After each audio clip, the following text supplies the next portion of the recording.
ഗജനി എന്ന ചിത്രത്തിലെ വില്ലൻ വേഷത്തിലൂടെ ശ്രദ്ധേയനായ താരം പ്രദീപ് റാവത്ത് വിടവാങ്ങി. ഏറെക്കാലമായി ക്യാൻസർ ബാധിതനായി ചികിത്സയിലായിരുന്നു. മുംബൈയിലെ കോഗ്ലാബെൻ ആശുപത്രിയിലായിരുന്നു പ്രദീപ് റാവത്തിന്റെ അന്ത്യം. കഴിഞ്ഞ കുറെ കാലമായി ക്യാൻസർ ചികിത്സയിലായിരുന്നു. നടന്റെ മാനേജർ സിദ്ധാർത്ഥ് തിവാരിയാണ് മരണവിവരം സ്ഥിരീകരിച്ചത്. 3 പതിറ്റാണ്ടിലേറെ നീണ്ട അഭിനയ ജീവിതം. ഹിന്ദി, തെലുങ്ക്, തമിഴ്, കന്നഡ, മലയാളം തുടങ്ങിയ ഭാഷകളിൽ സജീവ സാന്നിധ്യമായിരുന്നു.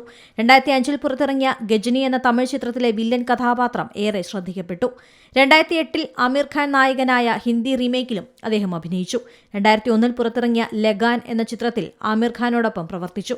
മഹാഭാരതം ടെലിവിഷൻ പരമ്പരയിലും പ്രദീപ് റാവത്ത് അഭിനയിച്ചിട്ടുണ്ട്. ദ്രോണാചാര്യരുടെ മകനായ അശ്വത്ഥാമാവിന്റെ വേഷമാണ് ചെയ്തത്.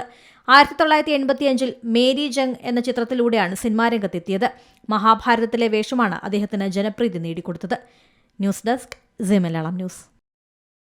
ഏറ്റവും പുതിയ വാർത്തകളും വിശേഷങ്ങളും വിരൽത്തുമ്പിലറിയാൻ സി മലയാളം ന്യൂസ് എല്ലാ ഡിജിറ്റൽ പ്ലാറ്റ്ഫോമുകളിലും ലഭ്യം.